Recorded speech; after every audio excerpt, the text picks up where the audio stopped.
Okay, at this time, we are ready to begin. Coach Gates is going to give you some opening comments, and then we will take questions. Again, please raise your hand, and we will get a mic to you. Well, first, I want to say thanks for being here. I'm definitely excited to represent this conference and obviously walk the same sidelines as some Hall of Fame coaches. So thank you, thank you, thank you. We're going to start in the middle right here. Hey, Coach, Drew King with Power Mizzou. I just wanted to see what your expectations are for this season going into your first year. Yeah, that's a great question. My expectations is simple, and that's to get better every day, continue to challenge our staff, but also our student athletes, and making sure that we're prepared by April. And when I say April, obviously the championship game is April 1st, April 3rd in Houston, Texas, and that's obviously a goal of every team across the country and obviously in our conference. So that's what we focus on, and it's just winning each day.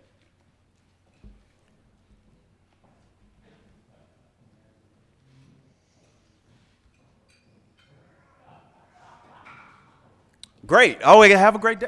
I'm just joking. Right here to the right. Coach, what can you say about Kobe Brown and his abilities, and what have you seen so far, and what he can bring to the team? Well, first of all, I commend Kobe Brown. I commend Conzo Martin and his staff in the development of that young man, and obviously drawing him and his family into loving the institution the way that they do. He's a loyal person, and it speaks to the type of teammate, the type of leader that he is. I'm excited to coach him as we've done so, starting in the spring, going through the summer, and now in the fall. He has gotten better, tremendously comfortable with the basketball in his hand, but also a great passer, getting better at his outside shot. He rebounds with the best of them. I'm excited for him to lead our team physically, emotionally, between the lines, and he's done a great job. Right here to your left. Hey, Coach. Joe Cox, Saturday Down South. 6 teams with new coaches in the league. 5 of you guys are kind of young, up-and-comer coaches. What does that say about the culture of the SEC? What does that say about what Missouri is looking for you to do as you try to build them up? Well, what it says, and I appreciate that question, what it says is that there has been a growth in our conference when it comes to the importance of basketball. You have great football tradition. Obviously, where there was a time where you had 2 or 3 teams representing the SEC, you now grow that into about 8 or 9, hopefully. And what it says is it's a tremendous conference with great resources. And our coaches, and I'm thankful to be one of them, our coaches, there's a style of play that you'll see completely different than maybe the past. And when you look at the backgrounds all the way from the West Coast to the Midwest, that new group of coaches have come near and far, but also they have come from great basketball tradition, meaning their family trees or coaches that they've learned from, or even regions of play that they're used to or accustomed to preparing their teams with. So it'll be an interesting style of play that is added to our conference, and I'm thankful that Desiree Reed-Francois, our athletic director, but also our president and board of curators, believe in me to represent Mizzou. Up front to the left. New Bias Wilborn, AL.com. When you look at the transfer portal in and out, now that it's been in for a little bit, where have you seen the good and where have you seen the bad within those things? Yeah, the transfer portal, obviously it's a two-way thing. It has helped, new programs kind of reset the roster, but we have to look at the big picture of it. It gives student athletes opportunities to where they're reset their careers, started over, and there are some great stories behind that. I truly believe we have to also measure those that still remain in the portal because there's over, I believe, 400 kids who had scholarships that are still in the portal. And whenever you have something as new as that part, you have to understand it's still evolving and it's in transition to regulate itself. So you're going to have good, bad. stories come from it, but it gives our student athletes an opportunity, no different than coaches have opportunities to now, whether it's through transition to represent a different program. Right here, second row. Kyle Tucker, The Athletic. Couple big picture issues with college basketball. There's some big ideas out there, one being summer basketball. Yeah. The other, the expansion of the tournament field, NCAA tournament field. What are your thoughts on both of those? Well, those are two great questions. I'll talk about one first. As it relates to Summer League, when we look at the NBA Summer League, for example, that has gone on for years. The physical toll of a football program isn't the same in the summer months. You're not going to have football players in pads. So obviously in basketball you can have some growth. Summer League in the NBA has been going on since 1969, whether it's through the Salt Lake Review back in the day, or even the LA Summer League where Kobe Bryant first made his appearance at Long Beach State, and then obviously the Orlando Magic, when Dwayne Wade and LeBron James faced each other. That has evolved into now the Las Vegas Summer League, where all teams are involved, all teams are excited about that development. You have some coaches developing as well. So when I look at summer basketball for college, it already exists through pro-ams, whether it's the Drew League, whether it's pro-ams in Chicago, Seattle. Those things happen where these young college players are pursuing just development, right? Wanting to play against other people. It is something that our game will, I believe, go to, and it's an unbelievable opportunity because it's for our student athletes. They're going to play, right? They're going to play basketball, and what better way for them to have that opportunity to do it in the summer months, but also we have to look at staff opportunities. I wouldn't want, as a head coach, to coach in the summer league. I would want my staff to do it. And those are great opportunities that we look at when we look at, okay, how did someone's career start on the sideline? Well, I can say I was a GA back in the day for Tom Crean and Leonard Hamilton. That helped me. But also now you'll have a next generation of coaches at this level say they got their shot, and their confidence, right? Their confidence in coaching may be in the summer league. No different than you have summer opportunities playing overseas and those trips. The other part of the question, you'll have to remind me. What was it again? The NCAA tournament. I truly believe we have to look at the NCAA tournament this way. Where it was at the very beginning, there was 16 or however many teams. So it's always evolved. And think about the 60th anniversary or the 50th anniversary of Valvano's shot, right? That tournament had 8 teams in a play-in. 8 teams were playing in.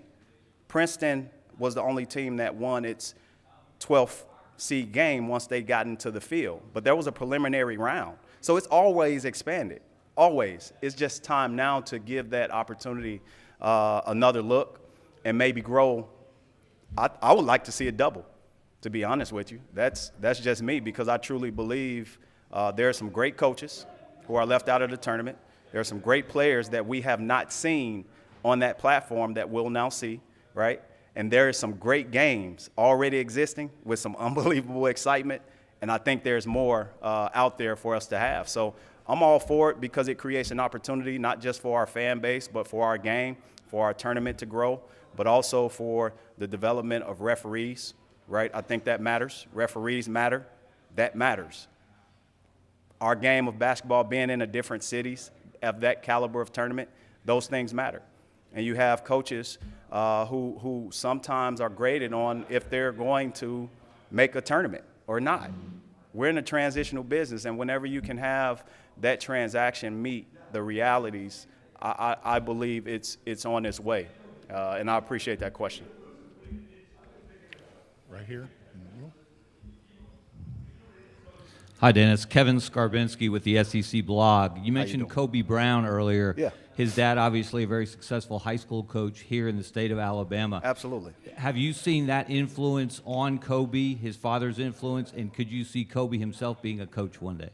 Yeah, that's a great question, great statement. I have enjoyed my time getting to know the Brown family. Again, I appreciate them giving me the opportunity to coach their child.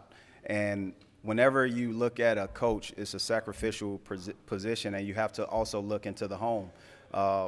Mom has done a great job as well. So I see a little bit of both in Kobe.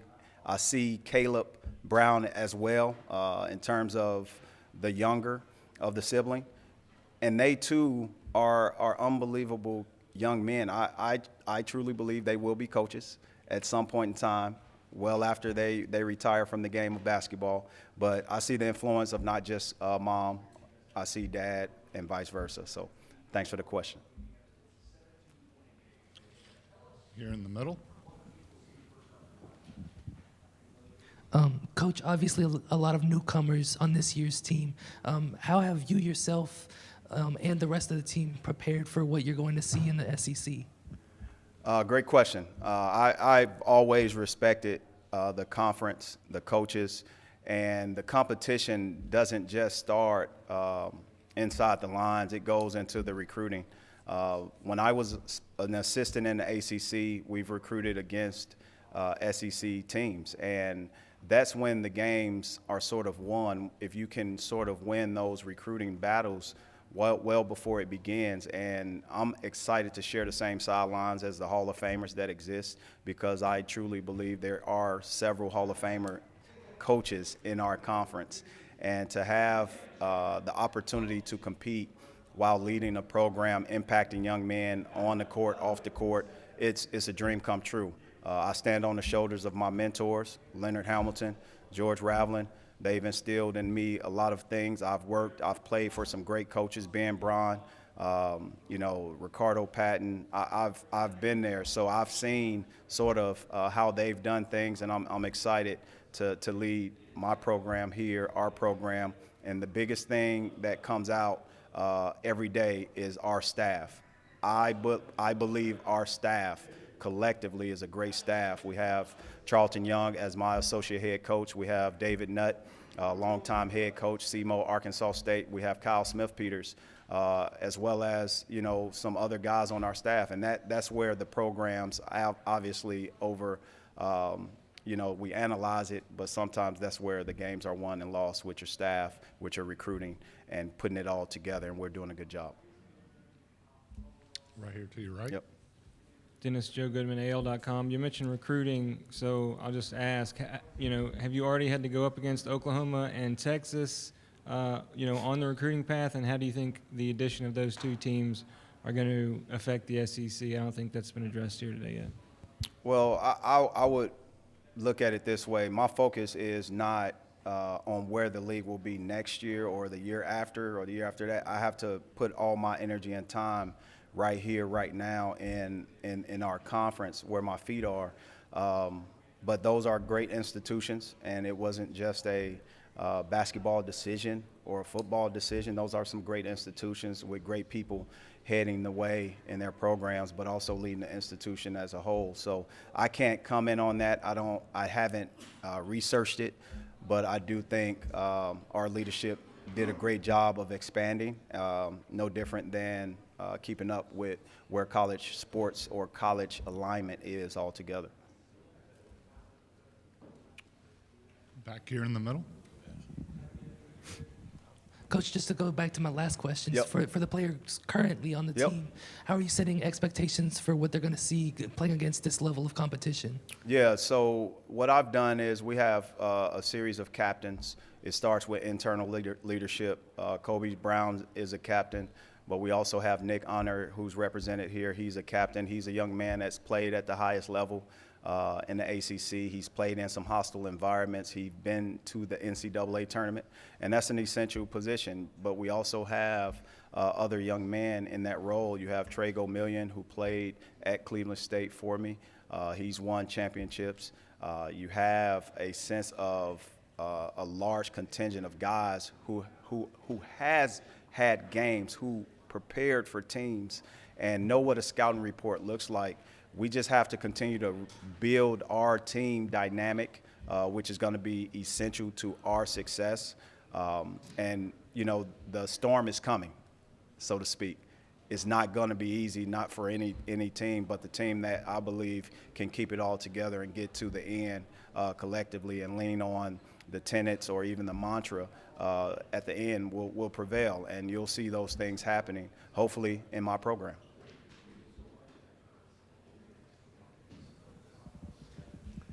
Yeah, Coach Mark Murphy from 24/7 Sports. Talk about Charlton Young, how you got involved with him and brought him into your program. Absolutely. Relationships are valuable. Charlton Young, he and I worked together for several years. We've created some unbelievable results, whether it's scouting report based, whether it's recruiting based, whether it's building a culture, right? Building our basketball community at Florida State, working for a great leader in Leonard Hamilton. He wouldn't be here on this staff if Coach Ham had not blessed it. So it was sort of like Christmas Eve and trying to have that conversation with Coach Ham, which I talk to him daily. So the relationship began in 1997 when I was being recruited by Charlton Young, and he was an assistant, a young assistant at Northeastern University, and that relationship obviously rekindled through our time of crossing paths at Florida State through our mentor, Leonard Hamilton.